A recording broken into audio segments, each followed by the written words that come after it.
for sponsoring this video. Work less.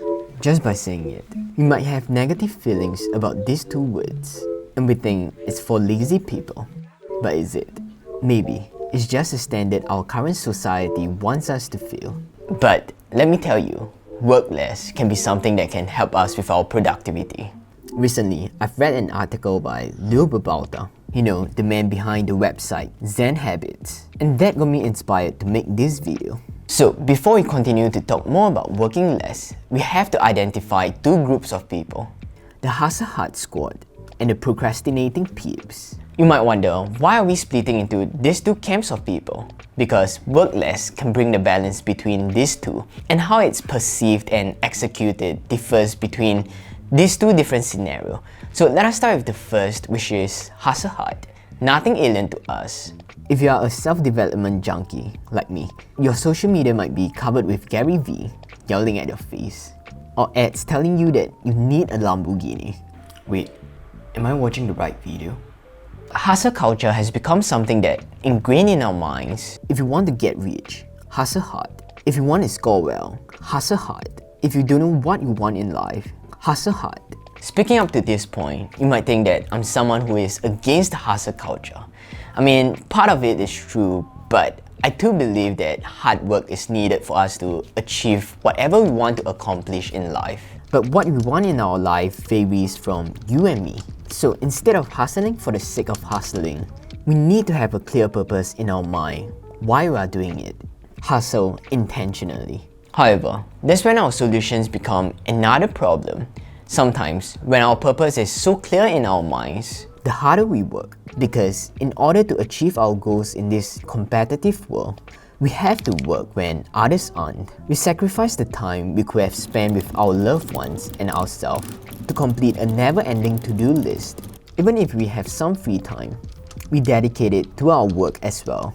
When that's the case, other than work, any other thing is just a waste of time. But when we are talking about time, we all have the same amount. 24 hours is this short or this long. That depends on your perspective and how you utilize it. If you find yourself working too hard and spending too much time on a certain work, I have to mention about the Pareto Principle. Some might call it the 80-20 rule.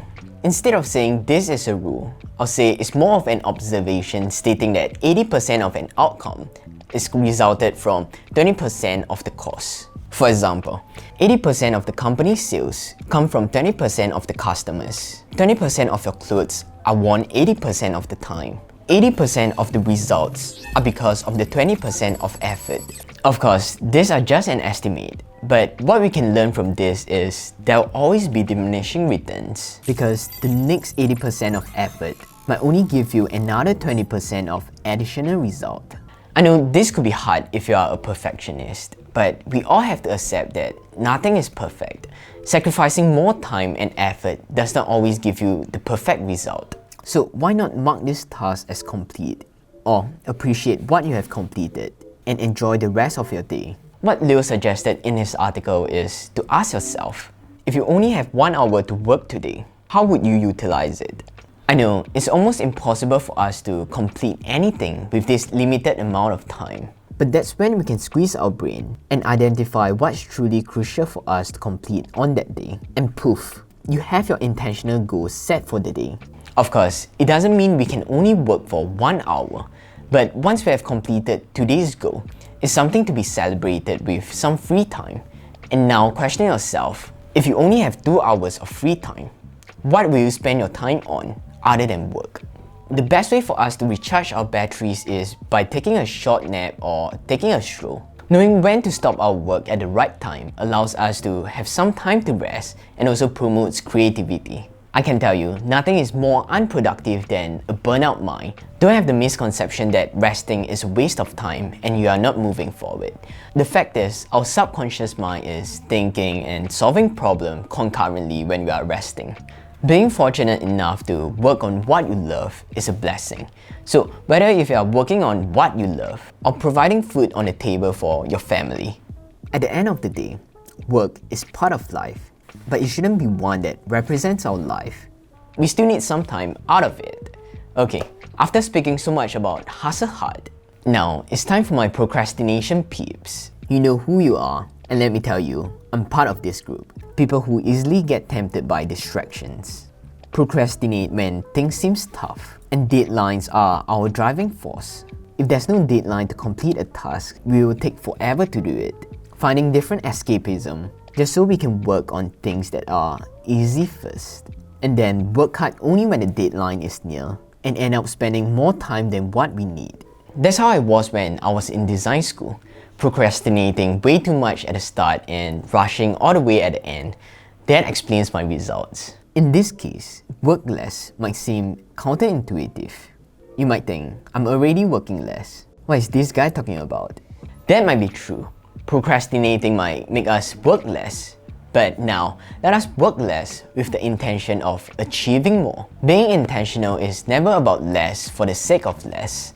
We want to have less so we can have more. So for this group of people, we might have a good balance in terms of having time for ourselves and taking it easy, probably too easy. The sequence of time can be distributed evenly instead of having chill time at the start and getting all stressed up at the end when the deadline is near. Let's distribute them evenly across the time frame. That's how we can balance our workload and we don't have to panic and rush at the later half of the project when it's nearing the deadline. We can apply work less into our whole process, into months, weeks, days, hours, and even minutes. Break it down, and each of these blocks represents our day goal. And all you need to focus that day is just this. And now, you can use my favorite method, the Pomodoro Technique. Having 25 to 30 minutes of extreme focus, that's when you lock your phones, block your social media, and ignore all distractions, and give ourselves 5 minutes break in between. In order for us to work less, what we need is short extreme focus, not long distracted attention. But in between our workflow, there will definitely be distractions lurking around the corner. That's when we need to learn how to say no. What can break our workflow can be a sudden reminder that we need to complete another task, or a new task assigned to you by your boss, or even a random urge to check on your friends on social media. What I can tell you is, when the timer starts, say no to everything. If not, restart the timer. 30 minutes is not that long. All the other tasks can wait, your colleague can wait, and the urge of doing random stuff is just an escapism because you don't want to face the work in front of you. Identify it and put them away. Not to mention, when you are procrastinating, you're not truly resting. So with the Pareto Principle, which is the 80-20 rule in mind, what I personally enjoy doing is cut short the deadline, dedicate extreme focus, and have a well-deserved rest at the end. If you are a chronic procrastinator, you might want to go to the extreme and limit yourself to 20% of the deadline. That's when you can work diligently and efficiently to meet your own deadline. If work less still doesn't appeal to you, let me share with you some benefits you'll receive no matter if you are someone who works too hard or a chronic procrastinator. First, it gives us the time we need to rejuvenate ourselves, whether it is to replenish our sleep or adopt a new healthy lifestyle. It helps us to learn how to work more efficiently with lesser time. It gives us time we need to explore more creativity, which can be beneficial to our routine day-to-day job. It helps us to reduce stress. Our job shouldn't be the only one that represents our life. We need time for people. We need time for ourselves and the things we value. Since we are talking about working less, let me thank Squarespace for sponsoring this video. There's no other better tool than Squarespace when it comes to building a website and working with less. If you are looking to build your blog, a portfolio for your new job, a website for your cafe or restaurant, Squarespace might be the one that you are looking for. They are simple to use. There's no need for you to download any software. Neither do you need to learn how to code. But there's one thing you need to do, which is choosing one out of many beautiful award-winning templates created by world-class designers. And if you need any help, they have 24/7 customer support. If you are at a stage where you need a website, Squarespace has a free trial for you to try it out before you get started. You can check it out by using the link squarespace.com/CKSPACE. And when you're ready to launch it, use the code CKSPACE to enjoy 10% off your first purchase. Work less is not work none. It doesn't mean being lazy or not work for it. Alternatively, we can see it as work hard at the right time and work smart to save time. And it's crucial because that affects how long or short we see our 24 hours. So let us work less with an intention in mind.